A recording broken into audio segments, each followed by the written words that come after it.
d'assainissement, vu qu'il a plu aujourd'hui. Vous connaissez les dégâts qui s'en suivent. Bon.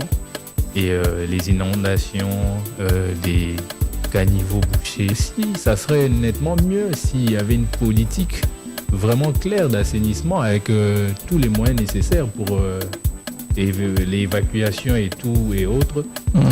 Mais tant qu'il n'y en a pas, même si on essaie de répartir un peu la population par-ci et là, mais les problèmes, ça ne suffira vraiment pas. Mais dans notre pays, on constate une certaine défaillance à l'égard d'une part de l'État. On sait que l'État n'assure pas la protection de l'environnement en apportant des mécanismes qui pourront permettre à notre pays de vivre un environnement sain. Et que d'autre part, les citoyens lui-même participent à la dégradation de l'environnement. Oui. Et que les citoyens ne s'interrogent pas sur sa responsabilité dans la protection de l'environnement. Souvent, lorsqu'il y a des inondations, on s'en prend aux autorités, ce qui est normal. Mais par ailleurs, on ne se pose pas la question, quelles sont les causes qui entraînent la pollution de l'environnement en République démocratique du Congo ou spécifiquement dans la ville province de Kinshasa. C'est le moment de nous réveiller, c'est le moment de performer, c'est le moment de grandir et de brandir notre effort. Et RDC, entre chaos et décision, la jeunesse face à la crise. Bienvenue dans ce 3e épisode du podcast Voix Tomorrow, cette plateforme qui donne la parole à la jeunesse congolaise et met en lumière ses compétences et la qualité qu'elle régorge. Je suis très heureux de vous annoncer aujourd'hui la présence de maître Enoch Manokatezo, président du mouvement de Congo Nouveau, et de monsieur l'économiste Esdras Longri. Je suis très heureux de vous accueillir aujourd'hui à tout. Merci beaucoup pour la parole. Premièrement, je tiens à vous remercier pour l'invitation. Conscient des enjeux géopolitiques et géostratégiques de notre pays, il est plus que temps de la jeunesse congolaise s'élève pour participer à l'action citoyenne en apportant sa plus-value dans la construction de notre pays. Et donc je trouve que ces cadres participent également dans cette construction et je vous en félicite par merci beaucoup. Esdras, je suis très heureux d'être ici aussi. Nous jeunes, nous devons aussi mettre le main dans la pâte et profiter aussi de comment le pays a évolué, de comment le pays est. En tout cas, je suis très heureux de l'invitation. Alors, nous allons traiter aujourd'hui sur ce plateau plein de sujets d'actualité, entre autres l'assainissement, vu qu'il a plu aujourd'hui. Vous connaissez les dégâts qui s'en suivent, bon, et les inondations, les caniveaux bouchés. Alors, si nous partons sur ce point-là, Maître Enoch, quelle est selon vous la cause profonde de cette grande défaillance en matière d'assainissement dans la ville de Kinshasa? Voilà, merci de la question. Je pense qu'il faudrait d'abord poser le principe. C'est que notre constitution, à l'article 53, dit clairement que nous, population, on a droit à un environnement sain. C'est un droit fondamental. Et que par ailleurs, à la ligne de l'article 53, la République démocratique du Congo ou l'État a le devoir de protéger ou d'assurer la protection de l'environnement. Lorsqu'on évoque la notion de la salubrité, ça met en exergue deux acteurs. D'une part, l'État en tant qu'organe qui vient protéger l'environnement et d'autre part, les citoyens qui est appelé dans une certaine mesure à participer à la protection de l'environnement. Parce qu'il existe en matière de protection de l'environnement le principe de la participation qui implique l'apport du citoyen dans la protection de l'environnement. Mais dans notre pays, on constate une certaine défaillance à l'égard d'une part de l'État. On sait que l'État n'assure pas la protection de l'environnement en apportant des mécanismes qui pourront permettre à notre pays de vivre un environnement sain. Et que d'autre part, les citoyens lui-même participent à la dégradation de l'environnement. Et que les citoyens ne s'interrogent pas sur sa responsabilité dans la protection de l'environnement. Souvent, lorsqu'il y a des inondations, on s'en prend aux autorités, ce qui est normal. Et par ailleurs, on ne se pose pas la question, quelles sont les causes qui entraînent la pollution de l'environnement en République démocratique du Congo ou spécifiquement dans la ville province de Kinshasa.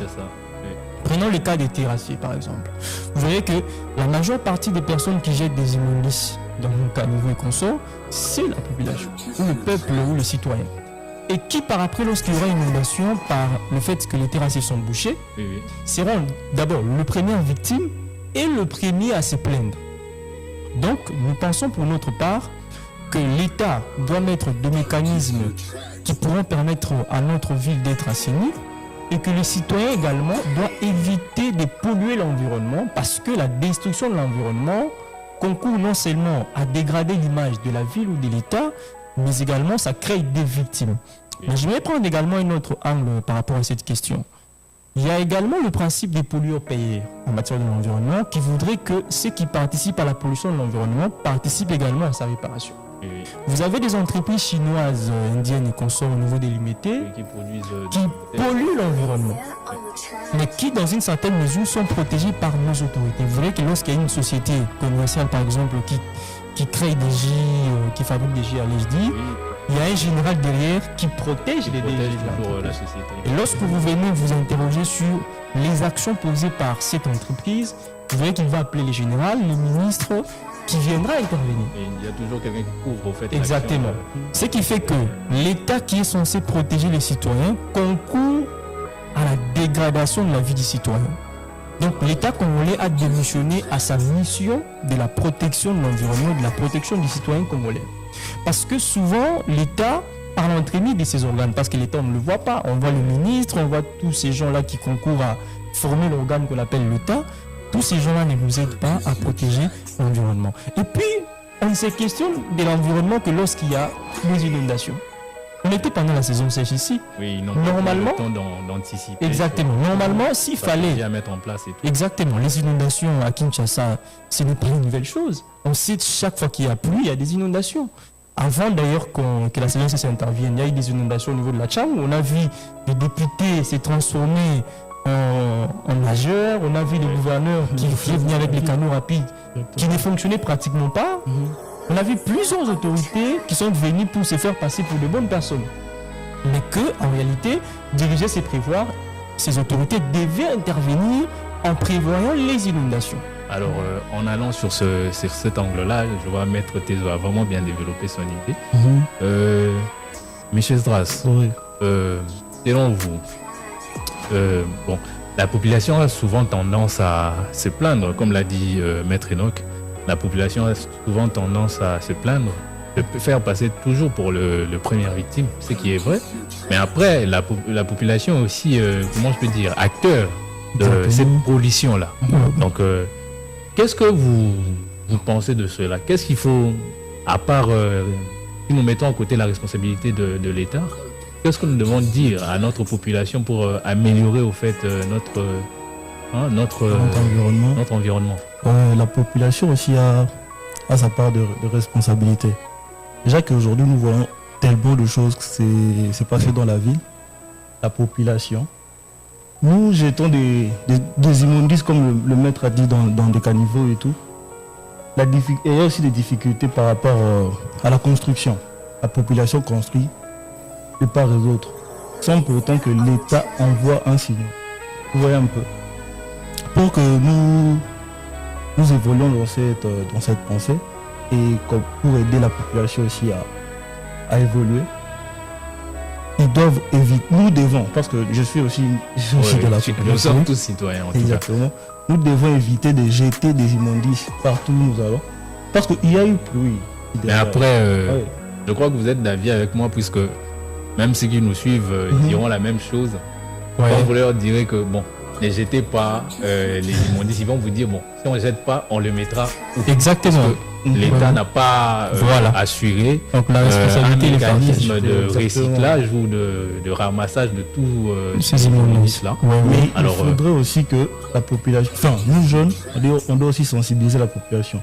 Parce qu'il y a certaines personnes, ils grandissent aujourd'hui, ils ne connaissent même pas leurs droits, leurs devoirs et tout dans un pays. Ouais.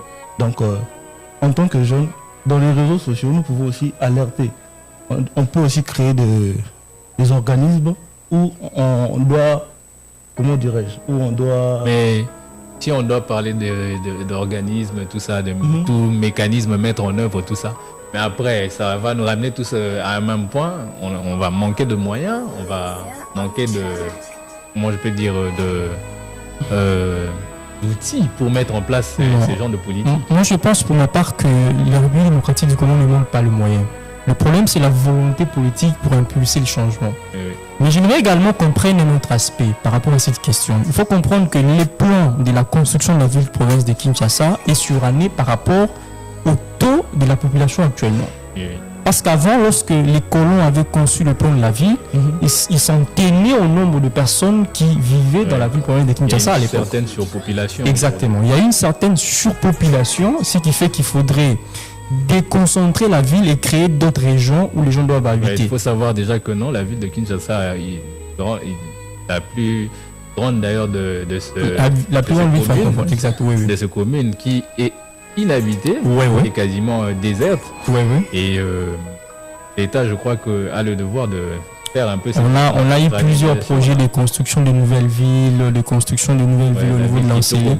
Exactement. Qui jusqu'à présent n'ont pas pu y aboutir. Soit parce qu'il y a eu des tournements de fonds alloués à cette construction, ou soit parce qu'on ne veut pas appliquer cette politique. Oui. Alors, c'est comme ça que moi je pense, au-delà de la responsabilité de l'État et des citoyens, au-delà du fait qu'il faudrait implémenter des mécanismes, et par après, on se rendra compte que même si on mettait ces mécanismes-là, vu les flux de la population au niveau de la ville province ou du centre-ville, on ne saura pas contenir ces problèmes des inondations, ces problèmes de la sous-population. Donc il faudrait également créer d'autres zones pour permettre à ce qu'on puisse éviter ce problème. Mais maître, ce sera une bonne chose au fait essayer de déconcentrer la population dans le centre-ville de la ville de Kinshasa. Mais aussi, ça serait nettement mieux s'il y avait une politique vraiment claire d'assainissement avec tous les moyens nécessaires pour l'évacuation et tout et autres. Mais tant qu'il n'y en a pas, même si on essayait de répartir un peu la population par-ci et là, mais les problèmes, ça ne suffira vraiment pas. C'est un problème de gouvernance. Parce que la République n'est pas une question d'individu ou de personne. La République, c'est tout un projet où chacun apporte sa part à la construction de cet édifice. On a eu le projet Kinbopeto, implémenté par l'ancien gouverneur, le nom m'échappe, qui avait implémenté, l'ancien gouverneur de la ville province de Kinshasa, qui avait implémenté, Gentini Ngobila, voilà, qui a implémenté la politique de Kinbopeto qui consistait à assainir la ville province de Kinshasa. Et puis par après, le nouveau gouverneur, lorsqu'il débarque, au lieu de continuer avec la même politique, lui crée une nouvelle politique. Kinshasa et Zobonga. Qui n'a pas de fond. Parce que quand on dit Kinshasa et Zobonga, qu'est-ce qui s'est fait en réalité pour Kinshasa et Bonga? Rien. À part voir les gouverneurs réagir lorsqu'il y a des inondations. Mais il y a plusieurs structures de l'État, disons de l'hôtel des villes, qui sont censées s'occuper de l'assainissement, entre autres le FONAC. Exactement. Mais moi, je prends d'abord la politique de l'assainissement qu'on implémente au niveau du gouvernorat provincial. Avec Kinshasa, disons Kinshasa, Kinbopeto, on pouvait soit prendre le même projet et essayer un peu d'augmenter les mécanismes pour permettre... c'est une continuité. Exactement. Parce que je vous rappelle également qu'avant, Gentile, lorsqu'on avait André Kimouta, il y avait un tel projet où il y avait des motos qui passaient dans certains carrefours pour récupérer des immondices. Mais c'est parce qu'on ne veut pas qu'une idée qui a été implémentée par son prédécesseur puisse continuer, puisqu'on estime qu'on sera éclipsé par le prédécesseur. On veut que lorsqu'on arrive, qu'on apporte une nouvelle idée. Dans les affaires d'État, il y a une certaine rivalité. Il n'y a pas assez de continuité qui devrait exister. La politique en République démocratique du Congo, c'est question d'individu. C'est parce qu'on pense que la gestion de l'État se confond avec sa propre personne. On pense que lorsqu'on est gouverneur, on est là pour appliquer sa propre vision. Or, la vision qui doit être appliquée, c'est la vision de la République qui doit consister à mettre en exergue les intérêts de la population. Alors, tel qu'on avance, Maître Tezo a parlé de la vision de la République. Est-ce que selon vous, messieurs Zdras, la République démocratique du Congo a-t-elle vraiment une vision politique claire, définie, que chaque chef d'État vient et essaie de perpétuer? Le problème aussi, c'est par rapport au projet. Souvent, il y a des projets à court terme, à moyen terme et à long terme. Mais il s'est fait qu'un président ou gouverneur ou autre, il voit des projets qui sont déjà établis, mais il vient avec d'autres projets. Enfin, il développe d'autres projets à lui pour avoir un peu de, je ne sais pas comment dire, par rapport à la population, pour que la population l'applaudisse, pour que la population... Mais est-ce que d'abord nos autorités font des choses pour la population ou pour eux-mêmes? C'est d'abord la question qu'il faut se poser. Ah, mais c'est une démagogie pour qu'on se fasse passer pour quelqu'un qui travaille, c'est clair. C'est-à-dire, lorsqu'on vient, on crée un projet, on sait que Kinshasa Zobonga, derrière le nom viendra, c'est le nom du gouverneur en place. Ouais. Et qu'à chaque fois qu'on entendra Kinshasa les Zobonga, matériels avec les réfugiés, et surtout qu'on veut avoir l'argent. On veut avoir l'argent. On sait que si on laissait continuer un ancien projet, c'est-à-dire qu'on ne sera pas financé à nouveau. Mais lorsqu'on amène un nouveau projet, on demande le financement, on le détourne, on n'utilise que peut-être 5% de la somme qui sera déboursée pour un projet. C'est tout le problème avec notre pays. Alors, comme l'idée n'est pas seulement de critiquer, mais l'idée aussi de proposer des pistes de solutions, est-ce que vous trouvez que non, cette politique de travailler avec les cantonniers pour balayer la ville, la ville de province, c'est ça, puisque je ne sais pas si vous avez remarqué sur pratiquement tous les trajets, vous verrez que non, le matin, il y a des hommes et des femmes qui se mettent à balayer. C'est tout un marché noir. Est-ce que vous pensez que, selon vous, cette politique est vraiment efficace pour la ville de Kinshasa et ses défis aujourd'hui? Bon, je vais y répondre rapidement parce que je vais également glisser un mot sur la question de la vision. Par rapport à cette politique, je pourrais vous le dire clairement que ces mécanismes-là ne tiennent pas compte de l'expertise de personnes qui viennent balayer la route. Parce que souvent, le gouvernement provincial traite avec des ONG qui se chargent d'amener des personnes qui viendront assainir la ville. Et qu'en grande partie, ces gens-là peuvent vous amener une liste de 200 personnes. Par exemple, on prend une tronçon de X à Y, alors qu'ils vont amener 20 personnes pour détourner l'argent des 180 personnes. Et que dans les 20 personnes-là, les montants qui étaient initialement alloués, par exemple $100 par personne, ils donneront $20. Vous voyez un peu? Or, les questions, par exemple... Ils ont réduit le nombre. Ils ont encore détourné... Ils ont encore réduit les salaires qu'ils ont détournés. Voilà. Or, les questions, par exemple, de l'environnement relèvent de la technicité. Ce qui fait que les gens qui doivent intervenir dans l'assainissement de l'environnement doivent avoir des notions sur l'environnement. Ils doivent savoir c'est quoi l'assainissement de l'environnement. Balayer la route n'est pas que... Quand on balaye, la conséquence, c'est laquelle? Vous prenez les immondices, vous mettez dans les terrassés. Donc, vous ne faites rien. C'est clairement ça. Or, s'il y avait des sociétés... C'est un éternel recommence. Exactement. S'il y avait des sociétés qui font des sous-traitances dans le domaine de l'environnement avec le gouvernement provincial, où on sait que cette société a une expertise dans ces domaines-là, on pourra avoir un travail de qualité. Mais les cantonniers, là, selon les renseignements que j'ai à ma disposition, sont de sous-traitants. Oui, des sous-traitants, mais qui sous-traitent ces gens-là. Ils n'ont aucune expertise. Ils sont des ONG en grande banque.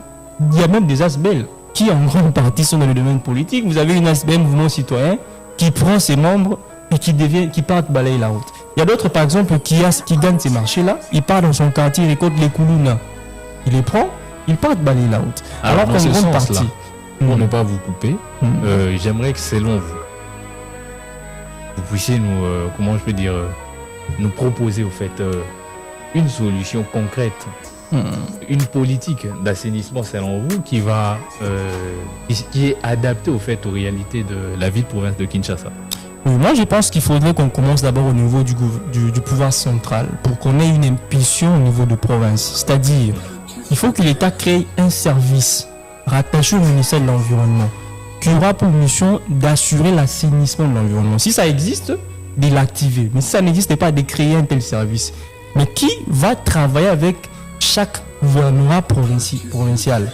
Maintenant, ils vont non seulement impulser des politiques que par rapport à une ville, mais avoir des politiques générales par rapport au pays. On sait qu'on a tel nombre de villes. À Kinshasa, il y a tel problème de l'environnement. À Lubumbashi, il y a tel problème de l'environnement.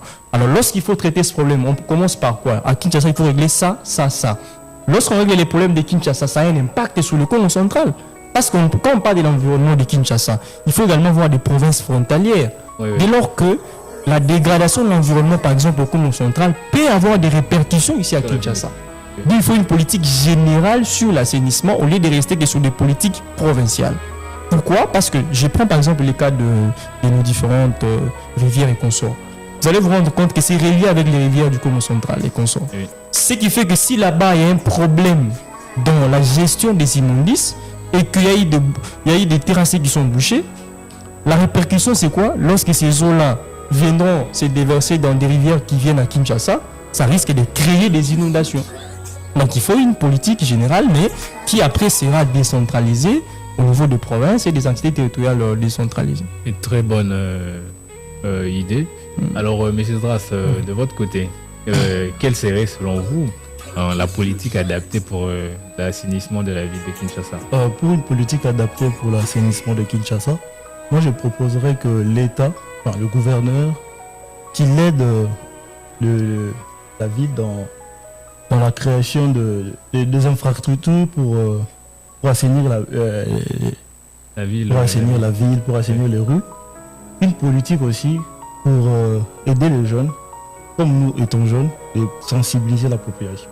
Aujourd'hui, nous sommes jeunes, nous sommes là. Il y a vraiment trop de il y a déjà, je crois, une politique de sensibilisation. Ils passent avec des caravanes tout le temps. On a des pancartes, de panneaux. C'est vrai, mais aujourd'hui, le pouvoir... on a l'impression que cette sensibilisation ne marche pas. Il faudra essayer quelque chose d'autre. Selon vous, qu'est-ce qu'on peut faire d'autre pour essayer un peu de... Mais aujourd'hui, nous avons les réseaux sociaux, frère. On peut être là, on peut communiquer. Je peux te communiquer avec les réseaux sociaux. Nous sommes jeunes.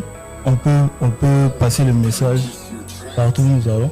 Et voici, il y a une politique. On veut créer quelque chose pour assainir notre... On peut commencer par nos avenues. On crée quelque chose, ça ne coûtera pas trop cher. On crée quelque chose là. On se dit que non.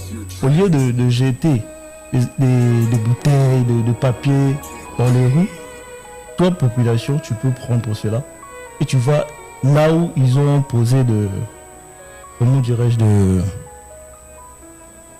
des bacs. Voilà, de bacs pour assainir la ville, pour assainir les quartiers et tout. Alors, s'il faudra ajouter quelque chose à ce qui a été dit sur l'assainissement, moi je dirais ceci. Le gouverneur doit associer la population. Parce que la population est l'acteur majeur de cette pollution. Puisque c'est nous les consommateurs de tous ces immondices-là, c'est pas que les autorités. Voilà. Alors, associer la population à tous les échelles. Vous avez les chefs de rue, vous avez les chefs de quartier, vous avez les bourgmestres. Mettez les moyens nécessaires à leur disposition. Parce que si une rue est assainie, sachez que c'est le quartier qui est assaini. Si le quartier est assaini, c'est la commune qui est assainie. Alors, mettez en place une politique qui va dans cette échelle, qui suit cette échelle-là, et je vous assure, on aura des résultats qu'on n'imagine même pas. Parce que à cette allure, si nous continuons comme ça, nous risquerons de nous réveiller un jour la ville disparaît dans la poubelle ou dans des poubelles. Alors, je crois, c'est mon humble contribution à ça qui accompagne les propositions de Maître Enoch et de Monsieur Esdras. Alors nous allons enchaîner avec le problème qui règne, l'anarchie qui règne dans le domaine du transport en commun dans la province de Kinshasa, entre anarchie et manque de régulation de la circulation. Nous allons un peu essayer de parler, d'échanger sur ce point, puisque c'est vraiment un point qui touche la majeure partie des Congolais. Parce que si on ne peut pas se déplacer, on ne pourra peut-être pas manger. Alors, Maître Enoch, qu'est-ce que vous avez à dire par rapport à ce qui règne aujourd'hui, ces phénomènes qui règnent, cette anarchie qui règne dans le domaine du transport en commun dans la ville de Kinshasa, où vous sortez le matin, il y a un autre prix, se fixe le chauffeur, vous venez à midi, il y a un autre prix, et le soir, c'est un autre prix. Alors, dites-moi un peu, quel commentaire faites-vous de cette situation? Et qui, selon vous, est le responsable? Que faudrait-il faire? Oui, merci de la question. Je pense qu'il faudrait partir du principe. C'est que nous sommes en matière de fixation de prix. La loi qui régit cette matière, c'est-à-dire la loi portant législation en matière de prix, dit clairement qu'il y a le principe de la liberté en matière de fixation de prix. Mais il existe des exceptions par rapport à certains domaines. En l'occurrence, les domaines stratégiques de l'État. Il y a les secteurs de l'eau, les secteurs de l'électricité, les secteurs du transport. Dans ces domaines-là, la liberté des prix n'est pas démise. C'est l'État qui fixe le prix en connivence avec les acteurs de ces secteurs-là. Et si nous parlons du transport, la fixation du prix en matière de transport, généralement pour le cas d'une province, ça prend en exergue le gouvernement de la province en connivence avec les acteurs dans le domaine du transport. Il prend les motards, les chauffeurs et tout ce qui va avec. On a récemment vu une décision du gouverneur fixant le prix du transport dans la ville-province de Kinshasa. C'était d'ailleurs, je crois, la première décision du gouverneur. Il avait d'ailleurs dit qu'il va mettre en œuvre des mesures sérieuses pour réprimer tous ceux qui vont aller aux antipodes de cette décision. Après une semaine, nous nous sommes rendus compte que la décision ne se faisait pas respecter sur le terrain. Donc, si la décision d'une autorité qui joue de certains privilèges ne parvient pas à être respectée, la responsabilité revient à l'autorité d'abord. D'ailleurs que nous sommes dans un domaine où la fixation du prix ne dépend pas des opérateurs économiques eux-mêmes. Ça prend en exergue l'État et les opérateurs économiques. Et la voie qui prime, c'est la voie de l'État. C'est clairement ça. Donc c'est l'État qui est responsable. À ça, il faut ajouter également d'autres aspects. Lorsque vous parlez avec ceux qui œuvrent dans le domaine du transport, ils vous diront que les prix du transport varient selon que vous tenez compte du prix du carburant, selon également que vous tenez compte du fait qu'il y a des embouteillages. Parce que pour eux, ils estiment que chaque fin de la journée, ils ont un montant à donner à leur patron. Mais récemment, il y a eu baisse du taux. Exactement, je prends l'exemple. C'est-à-dire, lorsqu'il y a des embouteillages, ils se disent que non, selon la manière dont ils travaillent, ils ont un montant à donner au patron, le propriétaire du véhicule. Par exemple, 100 000 francs. Lorsqu'il y a un embouteillage, que vous mettez les transports à 1000 francs, lorsque vous prenez, par exemple, le premier tour pour aller à Zando et que vous faites 2 heures du temps, donc ce qui fait que si vous prenez encore le deuxième tour à 1000 francs, vous allez vous rendre compte que vous allez atteindre, par exemple, 21 heures sans pour autant atteindre les montants qui vous a été demandé avec le patron selon votre contrat. Alors, ce qui fait que la logique serait simple. Mettre le transport, par exemple, à 7000 francs, à 2 ou 3 tours, vous avez déjà les montants requis, et puis le reste, là, ça pourra vous servir. Donc, non seulement qu'il faut, lorsqu'on évoque la question du prix du transport, prendre en compte le fait qu'il y a une loi qui régit et qui fixe de principe, il faut aussi prendre en compte l'aspect qu'il n'y a pas de route. Et puis, ça peut impacter sur la fixation du prix du transport. Parce qu'à supposer que vous... Ça ne donne pas... le pouvoir ou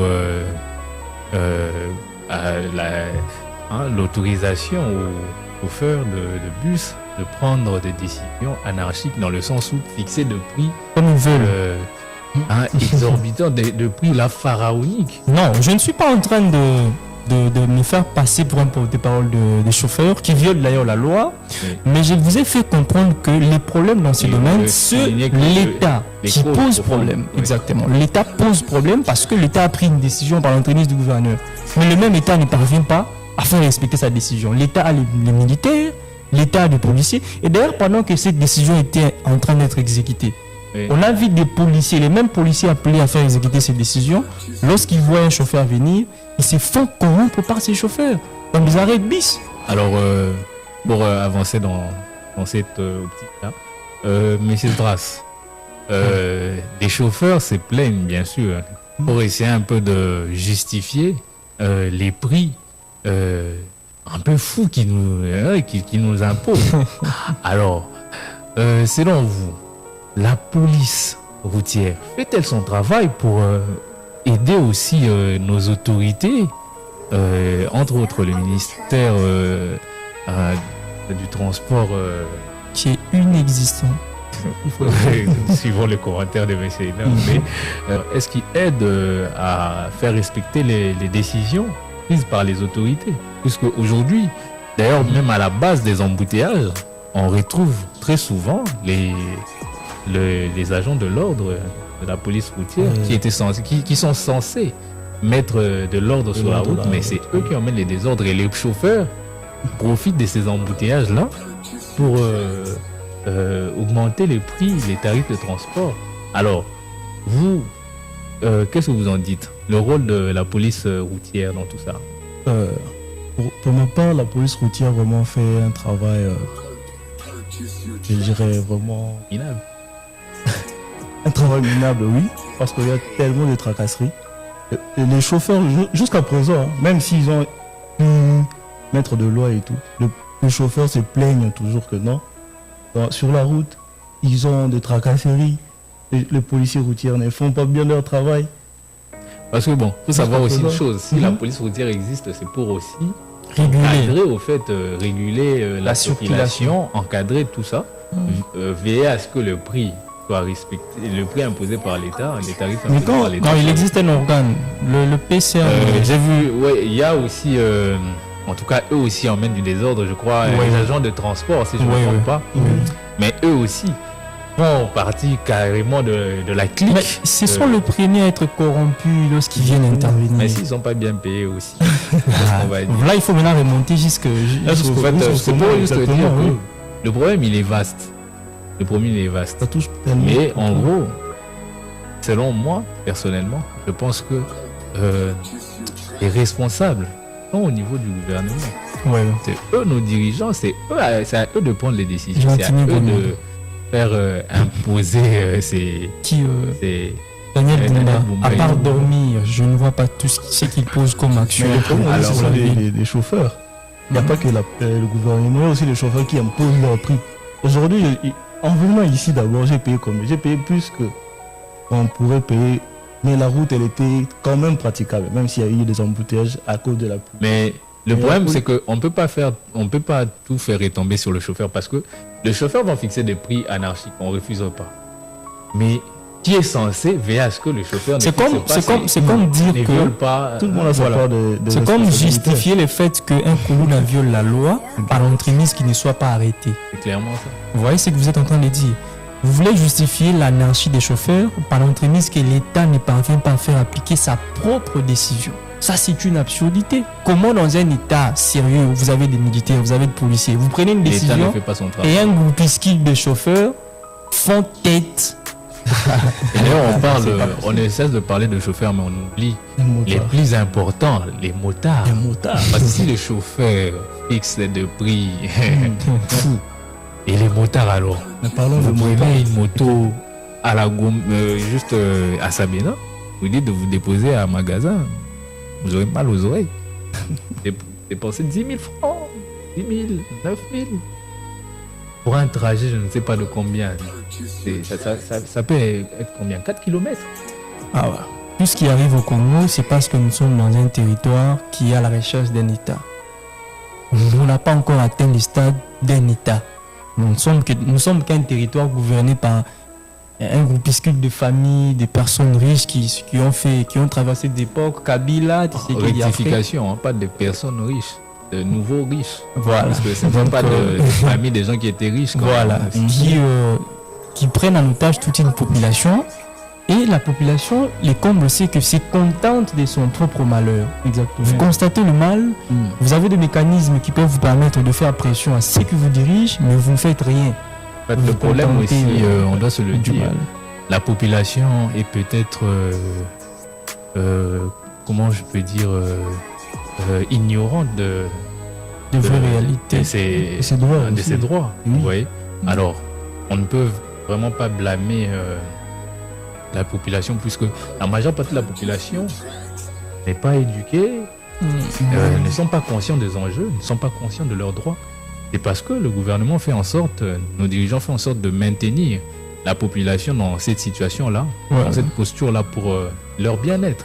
Exactement. Alors, c'est à nous, population, et en particulier nous jeunes, de prendre des décisions qui vont emmener le reste de ceux qui ne sont pas encore conscients ou instruits à suivre la vague et à savoir que là, nous devons imposer nos besoins, nos droits, nous devons imposer nos droits à nos dirigeants. Et eux, nous devons leur imposer de faire leur devoir vis-à-vis de nous. Vous voyez un peu. Alors, je pense que c'est vraiment ça aussi le gros problème, parce qu'aujourd'hui, nous sommes complices de tout ce qui nous arrive. Voilà. Nous subissons tout tout ce que nous venons de parler là, facilement aussi. les problèmes de transport, les problèmes d'assainissement, tout ça, nous acceptons facilement. Personne ne dit rien. Et comme on dit, qui ne dit mot consent. Alors, quand nous consentons, nous sommes automatiquement complices de ce qui se passe. Alors, c'est à nous de nous réveiller, de réveiller ceux qui sont à côté de nous, parce que la plupart des Congolais sont endormis, de réveiller tout le monde et d'emmener une nouvelle vague. Et cette vague qui va emmener nous jeunes, en particulier, à dénoncer ce qui ne va pas, pousser nos dirigeants à appliquer ou à accomplir leurs devoirs envers nous. Exactement. Donc, voilà un peu ce que moi je pourrais dire. Maître, vous avez un commentaire à faire par rapport à cela? Exactement. Moi, d'ailleurs, j'aimerais vous faire remarquer une chose, c'est que on est passé dans plusieurs ismes dans notre pays. Après 60, vous avez le lumumbisme qui apparaît. Plusieurs personnes avec des tendances souverainistes se font passer pour des lumumbistes et ont une vision souverainiste pour le pays. On prend la liberté, la souveraineté et qu'on sort. Par après, vous avez l'émoboutisme, retour à l'authenticité. Nous pensons qu'il faudrait qu'on mette en exergue nos valeurs, qu'on mette en exergue notre authenticité en tant que population. Notre culture. Le kabylisme intervient. Kabylisme paix. Oui. Vous avez les mêmes tendances lumumbisme. Parce que le kabylisme naît du lumumbisme. Parce que les Kabyles à peur étaient parmi les... Exactement, voilà. Parmi ceux qui ont impulsé la révolution en 65 avec les Moulélé. Oui. Puis il est venu dans les années 90. Vous avez Kabila fils. Kabylisme toujours. Oui. Aujourd'hui, nous avons l'étisékédisme. Vous vous rendez compte que tous les ismes de notre pays n'ont jamais développé ce pays. Oui. Et que tous ceux qui ont été jadis lumumbistes ont été après mobutistes. Et tous ceux qui ont été jadis mobutistes ont été après kabylistes. Et aujourd'hui, tous ceux qui ont été jadis kabylistes sont tisékédistes. Alors, pour couper le fil d'idée de Maître Enoch, j'aimerais que, à travers ce qu'il a dit, vous posez une question, M. Zdras. Ne pensez-vous pas que le grand problème réside, par rapport à ce que vient de dire Maître Enoch, le grand problème réside plutôt au fait que la classe politique, c'est toujours la même classe politique qui est recyclée et qui ne sont pas, comment je peux dire, ne s'alignent pas derrière une vision pour développer un pays, mais plutôt derrière une personnalité et faire de cette personnalité-là un demi-dieu et après oublier la population. C'est ça le problème aussi aujourd'hui. Parce que tout le monde veut un visage. Ils se cachent derrière, ils se sont cachés derrière Kabila. Aujourd'hui, ils se cachent derrière Tshisekedi. Nous, population, nous jeunes, nous on veut une idée.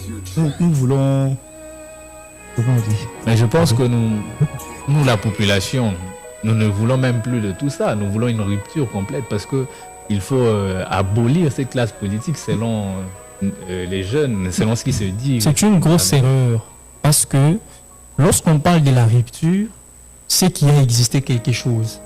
Mais lorsque vous prenez le temps de suivre les cours de l'histoire de notre pays, il n'y a rien en termes d'existence. Parce qu'il n'y a pas eu de vision pour ces pays. Lorsqu'on parle de la rupture, on sait qu'il y avait une vision et qu'il faudrait faire une rupture avec cette vision-là. Vous voyez? Mais si je vous posais la question, on fera la rupture avec quelle vision politique qui a existé jadis? On n'aura pas de réponse à donner. Donc il faut en réalité créer une vision politique pour ces pays qu'on n'a jamais réussi à créer depuis 60. Parce qu'après 60, il y a eu des rébellions. Mais toujours avec la même classe politique. Non. Non, le renouvellement de la classe politique. C'est comme ça que moi je vous disais que nous, on est porteur d'un projet du dialogue national intercongolais de la jeunesse. Parmi les différentes thérapies qu'on avait proposées pour renouveler la classe politique de notre pays, nous nous étions rendus compte qu'on ne peut pas renouveler la classe politique avec les moyens que la jeunesse détient maintenant. Parce que vous ne saurez pas faire face à Bahati dans une élection, même si vous apportez un très grand projet ou un très bon projet pour ce pays. Vous allez pêcher du côté moyen. C'est comme ça que nous, on avait estimé qu'on puisse modifier la loi électorale. Par exemple, vous avez 500 députés nationaux. On dit que il y aura 200 députés nationaux qui auront la tranche d'âge entre 25 ans et 30 ans. 25 ans et 30 ans. Donc vous savez, Ça vous donne l'opportunité.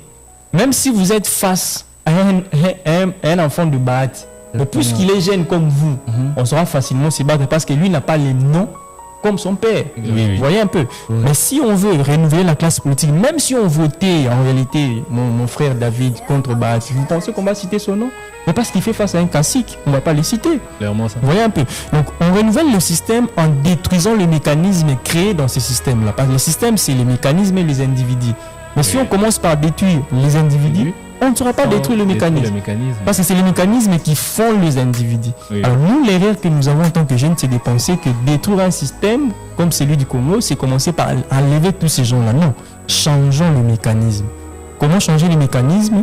C'est en apportant des réformes qui, lorsqu'elles sont adoptées, nous permettront, nous, de commencer tant soit peu à détruire les systèmes. Mais qui alors qui va apporter ces réformes-là?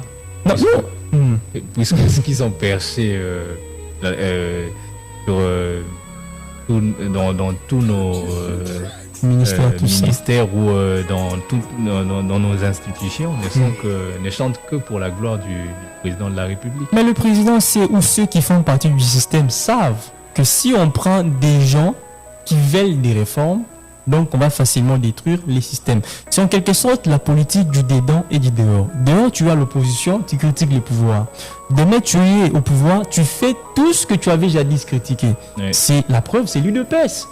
Pendant des ans ou 37 ans de lutte à l'opposition, arrivés au pouvoir, ils reprennent pratiquement tout ce qu'ils avaient contredit hier. Donc au Congo, nous vivons dans un paradigme de la politique du dedans et du dehors. C'est tout un système. Mais vous ne dites pas que l'enfant du président Tshisekedi, ou soit des Fayoulou, prénom, il est opposant aujourd'hui. Vous pensez que l'enfant des Fayoulou aura les mêmes problèmes que toi? Clairement pas. Pourquoi? Parce que son père est dans l'opposition. Mais c'est les systèmes congolais, les systèmes où on crée des opposants qui flirtent avec ceux du pouvoir. Leurs enfants ont des avantages. Vous pensez que l'enfant des Fayoulou, on va dire qu'il ne puisse pas voyager? Non. Mais si c'est vous, il y a des avantages que vous n'aurez pas. Parce que vous n'êtes pas dans le système. Vous n'avez pas une famille où quelqu'un peut t'appeler. Vous n'êtes pas parrainé au fait. Exactement. Or, tous ces gens-là, leurs enfants, ils se connaissent de famille, l'enfant de famille est dans une certaine mesure. Voilà, ils se connaissent. Et ils savent que ils ne peuvent pas faire entrer des gens qui ne sont pas dans ces cercles-là, au risque d'être détruits. Il faut que leurs enfants soient maintenus. Le cas Tshisekedi, c'est un cas patent. Son père est parmi ceux qui ont inventé le moboutisme. Et il l'a combattu après. Son fils est au pouvoir aujourd'hui. Il applique dans une certaine mesure le moboutisme. Vous ne me direz pas que dans les circuits entre 60 et il y a même du kabylisme. Exactement. Entre 60 et 2015, il n'y a pas eu une nouvelle famille. On est parti de Lumumba à Kabila et Tshisekedi. Tshisekedi, le père était avec Mobutu. Kabila, le père était avec Lumumba. Kabila, le fils, était avec Kabila, le père. Tshisekedi, le fils, était avec son père qui était avec Mobutu. C'est le même système, des amis. Il n'y a rien de nouveau. Il n'y a rien de nouveau qui peut sortir dans ces carcans ici. Donc il faut commencer tant soit peu à détruire le système. Mais on est en train de nous berner, les amis. Même si aujourd'hui Fayoulou devient président de la République, il n'y aura rien de nouveau parce qu'il fait partie du système. Même si c'est ça la Bemba, tous ces gens-là, ils ne feront rien pour ce pays. Parce qu'ils font partie d'un système. Mais pour qu'un nouveau visage vienne s'imposer, il faut que la nouvelle génération sorte de nulle part. Parce que vous avez par exemple le cas du Madagascar. Vous pensez qu'il y avait un grand politicien qui a amené les gens à la rue? Mais non, mais parce que comment on attend que ce n'est qu'un mouvement, voilà. La génération Z qui a agi. Exactement. Et c'est presque partout. Voilà. Vous voyez le Népal, le Pérou actuellement. Il y a à part il y a le Madagascar aussi que vous venez de citer. Tanzanie, tout ça. Même en Tanzanie, est-ce que vous avez vu toute cette jeunesse-là s'identifie à travers la génération Z.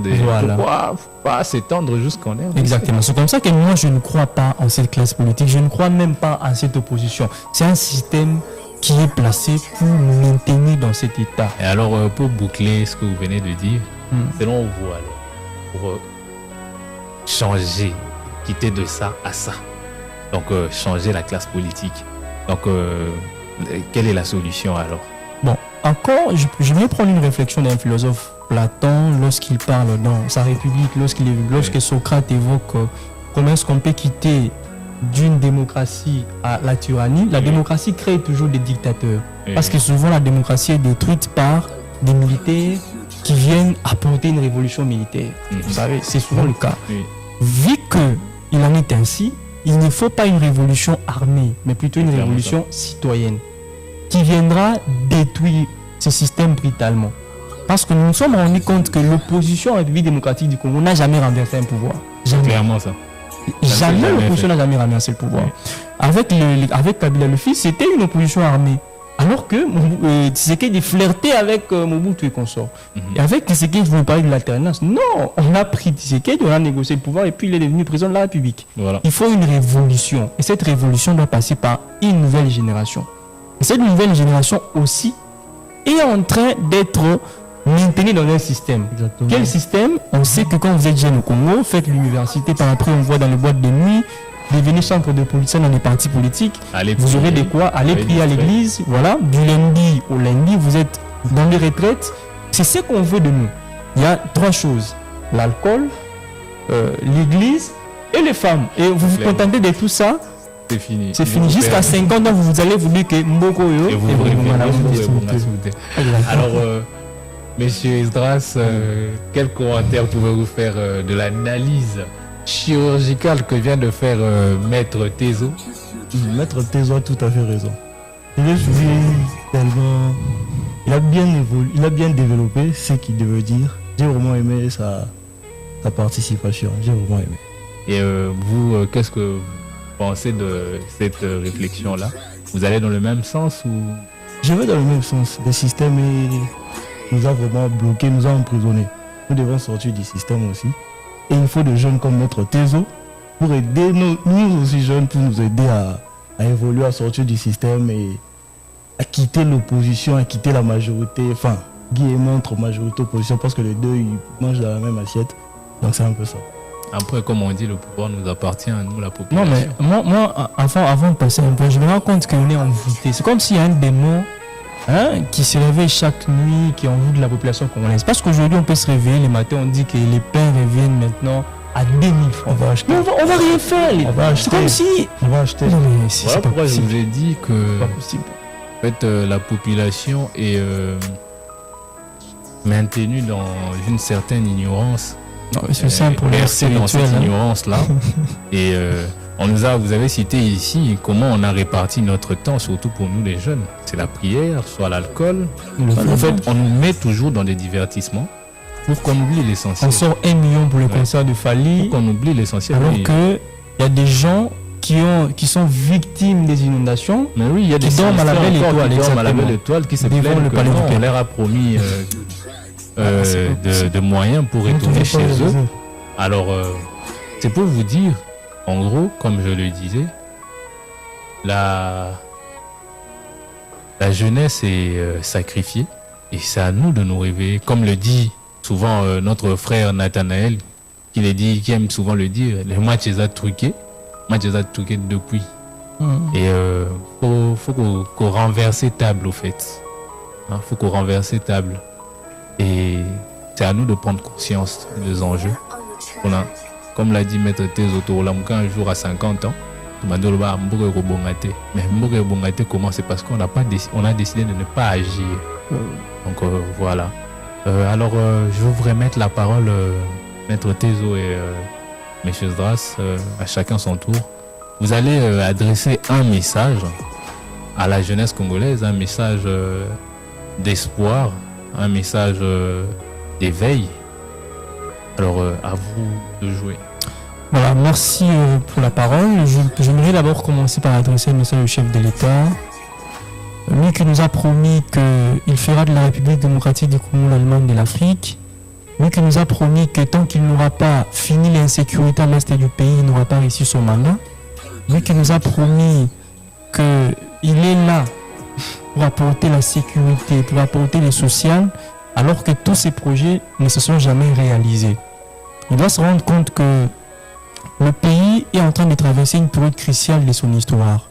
Et en tant que chef de l'État, il a un rôle à jouer, c'est lui d'apporter des solutions, et non d'apporter des slogans, et non d'apporter des noms, et non d'apporter des propositions fallacieuses. Autant de détournements, autant de vols qui n'ont jamais été réprimés. Le pays est en train de descendre dans le gouffre. Nous amener aujourd'hui les projets de changement ou de la révision de la Constitution ne va pas faire avancer le pays. Parce que, Monsieur le Président de la République, vous avez combattu la révision et les changements de la Constitution lorsque vous étiez à l'opposition, autant que nous vous combattrons également dans ces projets-là. Un message à la jeunesse congolaise, nous devions comprendre que nous sommes en train de traverser une période de transition. Transition entre l'ancienne génération et la nouvelle génération. Si nous ratons cette transition, nous serons dorénavant membres du système. Alors, pour participer à cette transition, on doit imposer notre voix, de gré ou de force. Si le système ne veut pas nous ouvrir des portes, détruisons ces portes pour entrer. Si le système ne veut pas entendre nos voix, faisons des actions qui vont imposer le système à écouter nos voix. Parce qu'au Madagascar, ils vivent mieux qu'à Kinshasa ou au Congo. Au Népal, ils vivent mieux qu'à Kinshasa ou au Congo, mais alors que ces gens se sont révolutionnés contre leurs dirigeants. Nous avons toutes les raisons du monde d'apporter une révolution dans notre pays parce que nous vivrons les pires des dictatures, les pires des mégestions dans l'Afrique et dans le monde. La jeunesse congolaise doit prendre conscience, il est temps d'agir, il est temps d'apporter des actions concrètes et il est temps de faire l'histoire, car l'histoire appartient à ceux qui agissent, j'ai dit. Merci Maître Tezo, j'ai grave aimé votre intervention. Mais ce sera à vous la parole. Moi, je vais, pour passer mon message au président de la République, nous sommes fatigués de promesses, fatigués de ceci et cela. Nous ne mangeons pas de promesses. Nous ne travaillons pas dans les promesses. Nous voulons la réalité. Nous voulons le travail. Nous voulons le changement. En tant que jeunes, nous sommes révoltés. En tant que jeunes, nous sommes fatigués de ce système qui nous a berné depuis 1960 jusqu'à présent. Nos parents sont passés par là. Nous sommes encore dans ce système. Monsieur le Président, tout ce que vous aviez promis, tout ce que vous aviez dit, c'est le temps et le moment de le réaliser. D'aider cette jeunesse à évoluer, d'aider cette jeunesse à sortir de toutes ces distractions de femmes, de l'alcool, de la musique également. Et nous voulons évoluer, nous voulons aussi faire partie du changement de la RDC. Nous voulons que les jeunes soient dans le gouvernement. Nous voulons que les jeunes soient aussi des acteurs politiques forts et indépendants. Pour passer un message à la jeunesse, ne baissons pas les bras, soyons forts, soyons conscients que les enjeux sont devenus un peu difficile. Il y a la transition, comme le maître Tezo vient de le dire. C'est le moment de nous réveiller, c'est le moment de performer, c'est le moment de grandir et de brandir notre effort. Et voilà un peu ce que je peux ajouter. Alors, merci M. Zdras pour ces merveilleux messages. Alors, je dirais ceci, la RDC a un tournant. La jeunesse ne doit pas être spectatrice. La jeunesse doit dénoncer les abus et exiger des solutions. Prenons conscience de notre pouvoir, de notre force. Jeunes, levons-nous et exigeons de nos dirigeants meilleures conditions, de meilleures prises en charge, de meilleurs cadres de vie. Alors, je tiens à remercier Maître Tezo qui a vraiment accordé son temps pour cet échange fructueux que j'ai beaucoup aimé, cet échange enrichissant. Et merci beaucoup à M. Zdras qui a aussi disposé de son temps et qui nous a laissé avec un goût d'inachevé. On a hâte de vous revoir sur le plateau. Merci. Alors, à vous jeunes, ne prenez pas ces messages pour acquis. Prenez-le, utilisez-le, ressortez le bon et laissez le mauvais. Agissez. C'était Voix Tomorrow, la jeunesse en mode solution. Merci.